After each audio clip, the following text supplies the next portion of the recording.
पहले सुनो, नेताजी का खून अच्छी स्वाभाविक बात है, लेकिन इसी के साथ ये भी ठीक है कि जो खून नेताजी में वही खून शिवपाल में।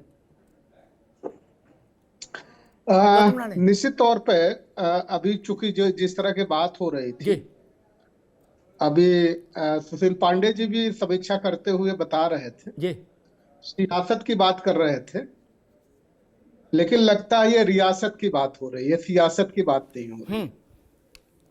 और डेमोक्रेसी में रियासत नहीं चलती है कभी।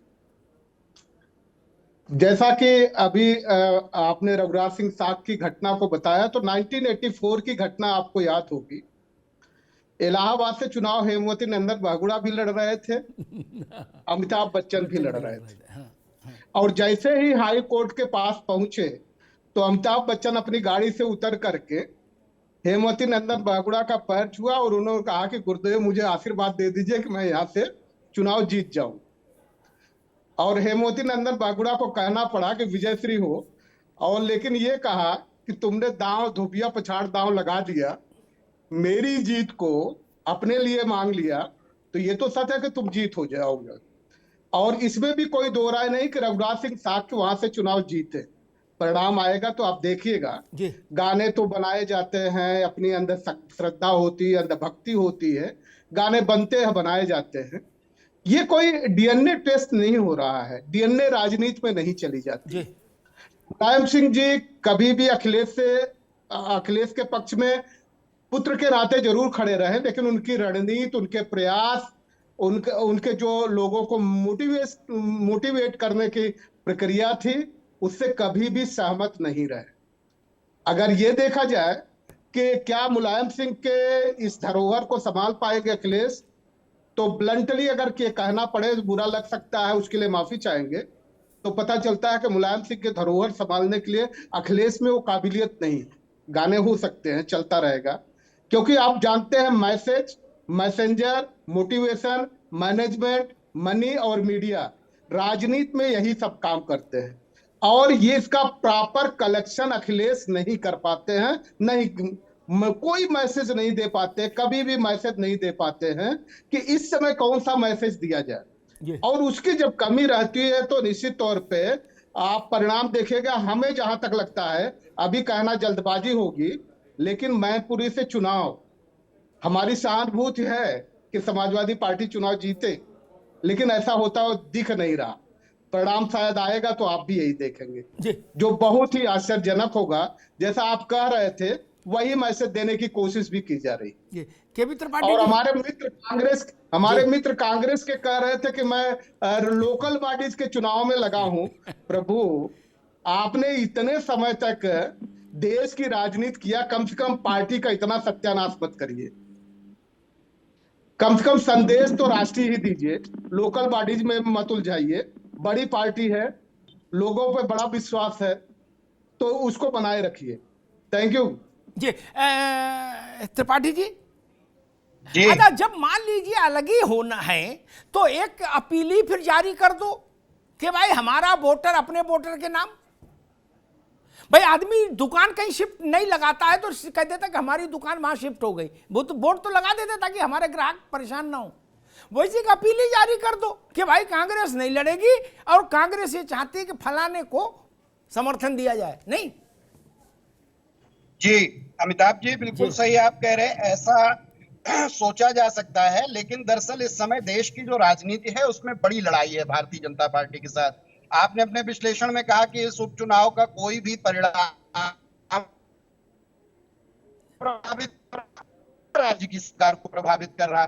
दरअसल कांग्रेस की लड़ाई इसी बात की है कि हम केंद्र की सरकार को बदलने का प्रयास करने जा रहे हैं, और हमारी लड़ाई इतनी छोटी नहीं है। जैसे गौतम जी ने कह दिया, उत्तर प्रदेश के संगठन के हिसाब से कहा गया कि हम लोग निकाय चुनाव की तैयारी में हैं, लेकिन हकीकत में हम लोग पूरी ताकत से केंद्र सरकार को बदलने में लगे हुए हैं, जिसका नेतृत्व करते हुए हमारे नेता आदरणीय राहुल गांधी जी पूरे देश को नहीं, दुनिया को दिखाई दे रहे हैं। ठीक है, ठीक। मैं एक बात कहूंगा, कांग्रेस के मित्रों को सलाह दूंगा, राहुल जी के बारे में कोई दावा मत करिए। एक बार इम्तिहान में बैठ जाने दीजिए, अच्छे नंबर आ जाने दीजिए, देश दावा मान लेगा, करने की क्या जरूरत है। दावा बार बार हो जाता, फिर मामला पीछे खिसकना मुश्किल हो जाता है। अभी 8 दिसंबर आ रहा है, कितना दूर है 8 दिसंबर, अब तो महीना भर भी नहीं बचा, आएगा ना परिणाम। इसलिए अभी थोड़ा धैर्य रखो, देश बदलना है, दुनिया बदलनी है, समाज बदलना है, राष्ट्र बदलना है, विश्व बदलना है, ये बात बड़ी हो जाती है अभी कम से कम। हिमाचल में सरकार आ रही है, भैया बदल रही त्रिपाठी है, जी, अभी हम भी तो आप- कह रहे हैं आपके मुंह में घी शक्कर मोतीचूर के लड्डू हो, लेकिन मेरे कहे से क्या होगा, मसला तो दूसरा है ना मित्र हरीश जी। एक बात जैसे ये आई, जो बात त्रिपाठी आ रहे हरीश जी, आपको त्रिपाठी जी ने कही, उस पर मैं एक बात कहूं, 2 तरह की चुनाव होते हैं। इमरजेंसी के बाद जब जनता सरकार आ गई, हरीश जी को याद होगा, गौतम जी को भी याद होगा, लगा कि इंदिरा गांधी खत्म हो गई, पार्टी खत्म हो गई।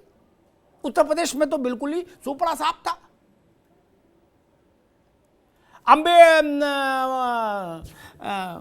आजमगढ़ से कांग्रेस को सलाह दी गई, जैसे अभी राहुल गांधी को सलाह देते हैं त्रिपाठी जी के पार्टी के लोग कि ना दादा कहीं मत लड़ो, चुप्पे चाप चलते रहो, बोले चुनाव नहीं लड़ना, चलते रहेंगे अपन, तो वो मान लेते हैं।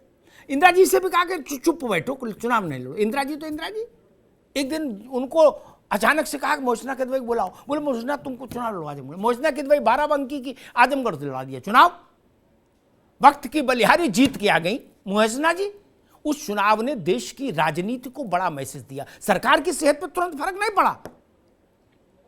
दूसरा चुनाव बहुगुणा का हुआ था, जब इंदिरा गांधी ने पूरी ताकत झोंक दी, पूरी सरकार, सारे राज्यों के मुख्यमंत्री हिंदी बेल्ट के कांग्रेस के वहां लग गए जाके हरीश जी, और नारा लगा हिमालय का चंदन हेमवती नंदन, और बहुगुणा जीत के आए। जी डॉक्टर चंद्रमोहन। हाँ, सरकार नहीं गिर रही थी कहीं की, लेकिन उसने देश को मैसेज दे दिया। मैं मानता हूं मैनपुरी का चुनाव भी कम से कम यादव परिवार के भविष्य पर एक बड़ी टिप्पणी करेगा। हरीश जी ठीक कह रहा हूं? बिल्कुल सही है। निश्चित रूप से जो समाजवादी पार्टी के लोग हैं जी, समाजवादी पार्टी क्योंकि मुलायम सिंह यादव जी वहां पर कर रहे थे जी, इसलिए निश्चित रूप से उसकी समाजवादी पार्टी के लिए बड़ा संदेश होगा। लेकिन जब मुलायम सिंह जी और जो गीत सुना रहे थे समाजवादी पार्टी के मित्र, तो ये स्वाभाविक है कि उनके पुत्र हैं तो उनका दोनों स्वभाव होगा। परंतु मुलायम सिंह जी को मैं देखता था छोटी छोटी जगह चले जाते जी, एक दिन में 10-10 सभाएं करते थे चुनाव की अकेले। और अखिलेश जी आजमगढ़ जो उनके पिताश्री की कॉन्स्टिट्यूएंसी नहीं, जिसका प्रतिनिधित्व होता वो खुद कर रहे थे, उसके चुनाव में नहीं जी, तो बोरा उपचुनाव में नहीं गए। तो ये तो भाई लोकतंत्र में जो भी राजनीतिक दल काम कर रहे होते हैं, उनकी विचारधारा कहिए, उनकी पार्टी का संगठन कहिए, उनका नेतृत्व क्षमता की परीक्षा करिए, वो तो ये चुनाव ही होता है। और उससे अगर हम परहेज कर रहे हैं, चाहे कांग्रेस परहेज कर रही है, ये उनकी शैली हो सकती है, मुझे इसको कोई टिप्पणी नहीं करना जी, ठीक बात ये है। उनकी शैली हो सकती है, ये उनका तौर तरीका हो सकता है जी, लेकिन लोकतंत्र के असली मायने तो यही है कि आप अपने व्यक्तित्व और नेतृत्व क्षमता का परिचय तो आपको इसी में देना है। जी, सुशील पांडे जी के पास चलूंगा। सुशील जी, आपको अखिलेश जी में पिछले 3 दिनों में ये परिवर्तन क्या आपने नोटिस किया कि जो शैली उनकी प्रचार की नहीं रही कभी? जी, अव्वल तो ये उनका एक उसूल था कि हम बाई इलेक्शन में नहीं जाएंगे, बाई इलेक्शन में लोकल लीडर लड़वाएं चुनाव, ठीक, इसका उन्होंने अब तक निर्वाह किया। लेकिन मैनपुरी में उस उसूल को तोड़ा, और वो उनका टेम्परामेंट नहीं रहा, प्रदेश भर में किसी चुनाव में नहीं रहा कि वो घर घर जाएं। ये कोशिश हो कि एक ठाकुर के यहां भी जाएं, एक शाक्य के यहां जाएं, एक यादव के यहां, एक मुसलमान के यहां, ताकि एक मैसेज जाए।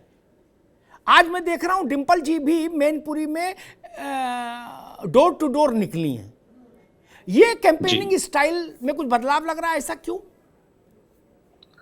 अमिताभ जी, जैसा मैंने भी आपको बताया कि ये मुलायम सिंह जी के बाद ये पहला चुनाव है जो समाजवादी पार्टी लड़ रही है, और अखिलेश जी को यह प्रमाणित करना होगा कि वो मुलायम सिंह के वास्तविक उत्तराधिकारी हैं, राजनीतिक उत्तराधिकारी हैं, और उनकी जो विरासत है उसको लेकर के वो आगे बढ़ सकते हैं। दूसरी महत्वपूर्ण बात है कि परिवार में जो कुछ अभी राजनीतिक रूप से परिवार अलग अलग दिख रहा है, कुछ विरोधाभास है, उसको कैसे दूर करें, उसके लिए आवश्यक है कि सभी को जोड़े रहना, पूरे परिवार को जोड़े रहना, क्योंकि यहाँ पर चुनाव से ज्यादा महत्वपूर्ण संदेश है। तो यह संदेश देना कि हमारा परिवार एकजुट है, और नेताजी की जो कर्मस्थली रही है वहां पर अभी भी उनके साथ लोग जुड़े हुए हैं।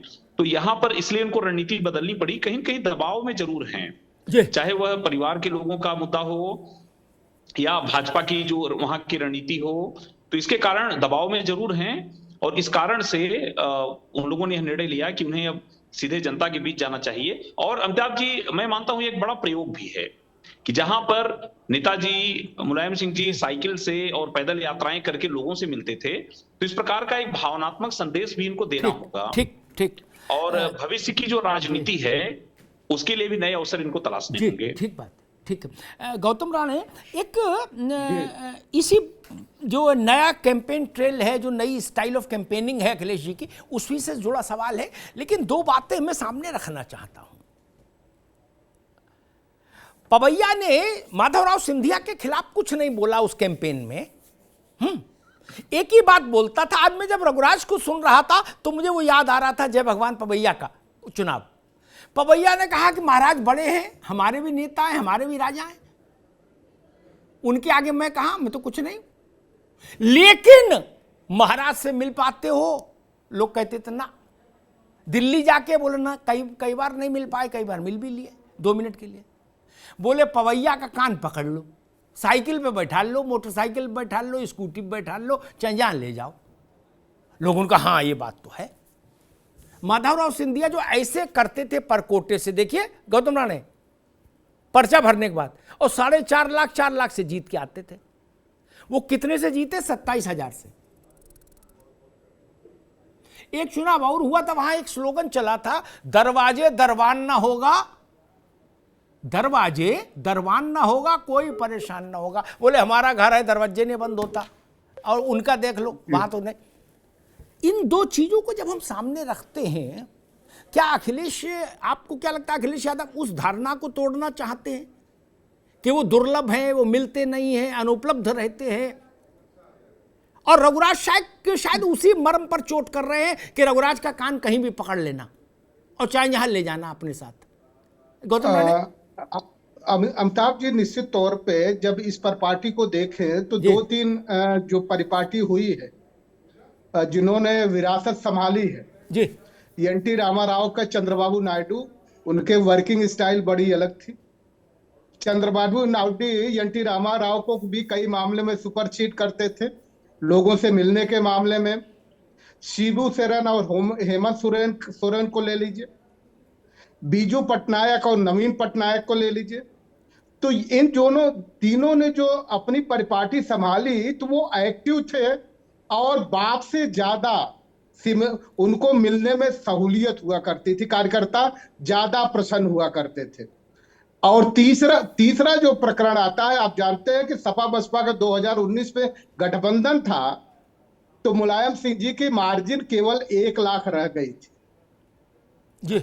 और अब गठबंधन नहीं है, उसमें करीब बसपा का पूरा वोट वैसे नहीं जाएगा जैसे गठबंधन में गया था। अब गठबंधन नहीं, बसपा का उसमें करीब 2-2.25 लाख वोट था। अगर वो पूरी तरह से नहीं गया तो परिणाम आप समझिए क्या होगा। और अंतिम प्रश्न यह है कि यह सच है कि आदमी जब जिंदा रहता है तब उतना मजबूत नहीं होता जितना उसके मृत्यु के बाद मजबूत हो जाता है। तो सहानुभूति की लहर रघुराज सिंह साहब के पक्ष में जाएगी कि अखिलेश के पक्ष में जाएगी? हमारा जो अभी तक का तजुर्बा है जी, फिर जो बात हम डाइजेस्ट नहीं करना चाहते वही कहेंगे। परिणाम में रघुराज सिंह साहब के ही चुनाव जीत करके आएंगे। जब भी रिजल्ट आएगा आप यही देखिएगा